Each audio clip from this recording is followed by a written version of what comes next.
السلام علیکم ورحمۃ اللہ وبرکاتہ۔ امید کرتا ہوں کہ آپ سب خیر وافیت سے ہوں گے۔ تو آج کا جو ہمارا سبق ہے وہ ہے نورانی قاعدے کی تختی نمبر 8۔ جیسا کہ آپ کو معلوم ہے کہ کل جو ہمارا سبق تھا وہ تھا تختی نمبر 8 یعنی جزم کے سوال و جواب۔ تو آج ہم پڑھنے والے ہیں تختی نمبر 8 کو اور اس کے اندر جو سوال و جواب پائے جاتے ہیں۔ جیسا کہ آپ کو یہ بھی معلوم ہے کہ کل ہم نے 9 سوال و جواب پڑھے تھے اور آج ہم ان کو تفصیلاً 5 سوال ایسے پڑھنے والے ہیں جو 1 سے لے کر کیا ہیں 5 تک ہیں۔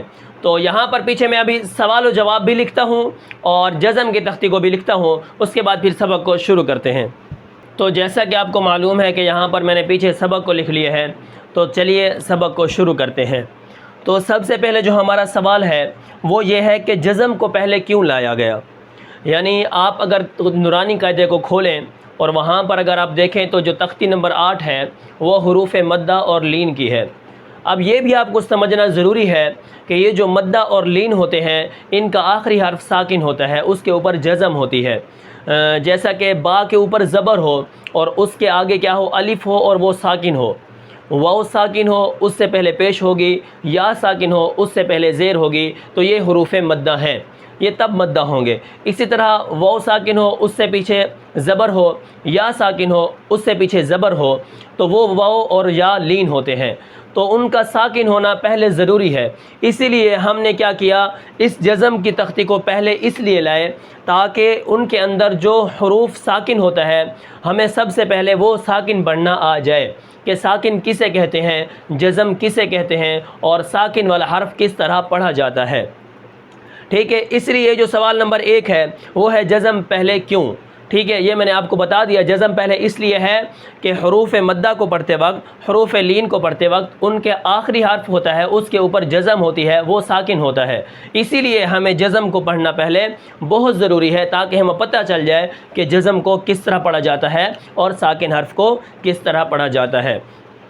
اچھا، اس کے بعد جو ہمارا سوال نمبر 2 ہے وہ ہے جزم کی پہچان۔ اب یہاں پر اگر میں آپ کو تھوڑی سی جزم کی پہچان بتاؤں، جیسا کہ میں یہاں پر اگر ایک با لکھوں، اب میں نے یہاں پر با لکھا ہے تو یہاں پر میں نے لگایا زبر، تو آپ کو یہ فٹ معلوم ہوگا کہ یہ آپ نے زبر لگایا، نیچے لگاؤں تو یہ آپ کو پتہ چل جائے گا یہ آپ نے زیر لگائی ہے۔ اسی طرح میں اس کو اوپر لگاؤں تو آپ کو پتہ چل جائے گا یہ آپ نے پیش لگائی ہے۔ اسی طرح میں آپ کو اگر یہاں پر 2 زبر لگاؤں، 2 زیر لگاؤں، 2 پیش لگاؤں تو آپ کو معلوم ہوتا جائے گا کہ یہ کیا ہے، 2 زبر ہے، 2 زیر ہے، 2 پیش ہے۔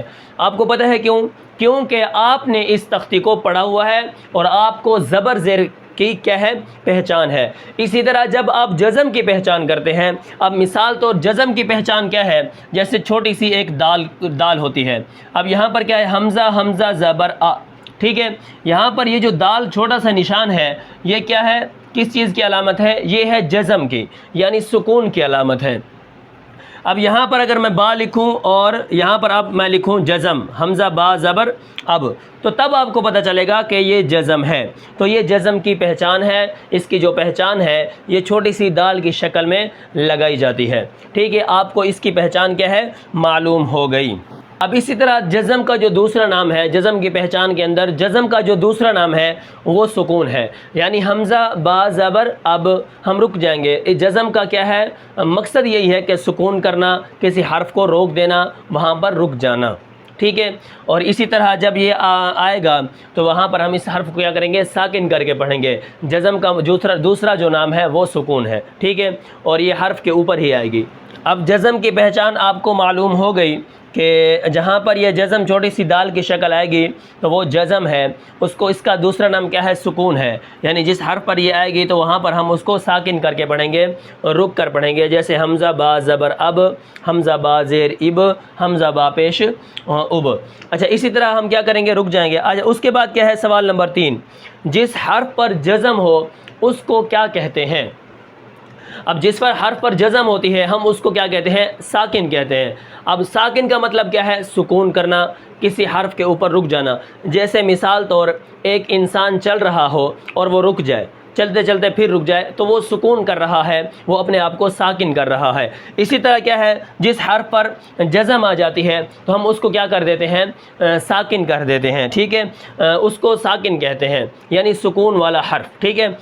حمزہ با زبر اب، یہ ہم نے سکون کیا۔ حمزہ با زیر اب، یہ ہم نے سکون کیا۔ حمزہ با پیش اب، تو ہم نے یہ کیا ہے، سکون کیا۔ اب مثال طور اگر میں آپ کو ایک مثال دوں، جیسے ہم پڑھ رہے ہیں الحمدللہ رب العالمین، ال پہ ہم رک گئے، حمدللہ رب العالمین الرحمن الرحیم مالک یوم الدین ایاک نعبد و ایاک نستعین، سین کے اوپر کیا ہے، جزم ہے، تو وہاں پر ہم کیا ہے، رک گئے۔ اہدی، ہا کے اوپر ہم تھوڑے سے رکے، صراط المستقیم، آپ کو سمجھ آ گئی۔ جس حرف پر جزم ہوگی اس کو ساکن کہتے ہیں۔ ساکن کا مطلب ہے سکون کرنا، کسی حرف کے اوپر رک کر پڑھنا، جیسے ان، امتا، قل، اعوذ، ٹھیک ہے۔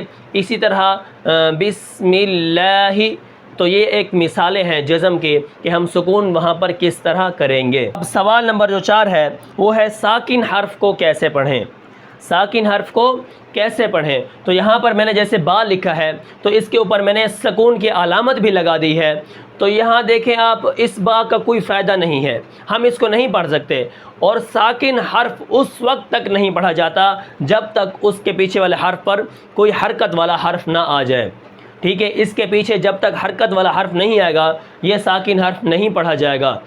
جیسا کہ آپ کو پتہ ہے کہ جب ریل گاڑی چلتی ہے تو جب تک انجن نہ ہو تو وہ رکی رہتی ہے، گھوڑا گاڑی ہے، جب تک گھوڑا نہ ہو تو وہ نہیں چلتا۔ اسی طرح یہ ساکن حرف ایسے ہی ہے، یہ رکا رہے گا جب تک اس کے پیچھے والے حرف پر حرکت نہیں آئے گی۔ اب یہاں پر اگر میں حمزہ کے پیچھے یہ حمزہ لگا دوں، حمزہ با زبر اب انعمت علیہم، جب تک پیچھے کوئی حرکت والا حرف نہیں آئے گا تب تک یہ ساکن حرف ایسے نہیں پڑھا جائے گا۔ یہ کیا ہے، ساکن حرف کیسے پڑھیں، یہ اس کے پڑھنے کا کیا ہے، ایک طریقہ ہے کہ ساکن حرف بالکل نہیں پڑھا جاتا اس وقت تک جب تک اس کے پیچھے کیا ہے، زبر والا حرف نہ آ جائے۔ اس کے بعد ہمارا کیا ہے، سوال نمبر 5 ہے حرکت والا حرف جزم کے ساتھ کس طرح پڑھا جائے گا، یعنی ہم جزم کے ساتھ کیسے پڑھیں گے۔ اب ایک طریقہ یہ ہے کہ جزم جو ہے یہ پیچھے والے حرف کے ساتھ مل کر پڑھی جاتی ہے، یعنی جزم والا جو حرف ہے یہ پیچھے والے حرف کے ساتھ مل کر پڑھا جاتا ہے، جیسے حمزہ با زبر اب، اگر پیچھے والے حرف کے ساتھ نہیں ملائیں گے تو یہ بالکل نہیں آئے گا۔ جیسا کہ آپ کو معلوم ہے کہ حرکت والا حرف جزم کے ساتھ کیسے پڑھیں گے۔ اب اس کے پڑھنے کے 2 طریقے ہیں، ٹھیک ہے۔ یا تو ہم کیا کریں گے، زبر اور حمزہ کا نام لے کر پڑھیں گے، جیسے حمزہ زبر با اب، ٹھیک ہے۔ اب اسی طرح اس کے آگے دوسرا طریقہ کون سا ہے، حمزہ اور با کا پہلے نام لیں گے پھر ہم ان حرکتوں کا نام لیں گے، جیسے حمزہ با زبر اب، یہ کیا ہے، حرکت والا حرف جزم کے ساتھ ملا کر پڑھنے کا طریقہ تھا۔ ہجے بھی ہم اس طرح کریں گے اور جزم والے حرف کو اس طرح ملائیں گے کہ پیچھے والے حرف کو آگے والے حرف کے ساتھ ملا کر پڑھتے ہیں، تو یہ جزم کے حرف کا پڑھنے کا طریقہ تھا۔ اسی طرح ساکن حرف کیسے پڑھیں یہ بھی میں نے آپ کو بتا دیا کہ ساکن حرف اس وقت تک نہیں پڑھا جاتا جب تک اس کے پہلے حمزہ نہ آ جائے یا کوئی ایسا حرف نہ آ جائے جس کے اوپر حرکت ہوتی ہے۔